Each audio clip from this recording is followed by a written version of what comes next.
Hello guys, in today's video I will be showing you how to fix TikTok bad quality problem. So the answer is easy, just go to the settings, then scroll down to the apps section, then go to the search and search TikTok,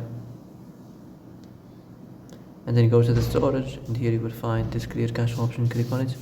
Now you can go check it if it worked, and if it didn't you can try to restart your phone or turn the Wi-Fi off and on, or the Bluetooth or the airplane mode. Also you can try to clear data, but be careful. If you clear data, all this application's data will be deleted. This includes all files, the settings, the accounts, the databases, etc. So be careful if you wanna clear your data.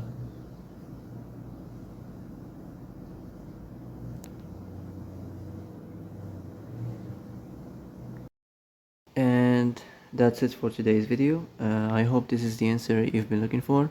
If you like this video, don't forget to like and subscribe, and see you in the next video. Thanks for watching.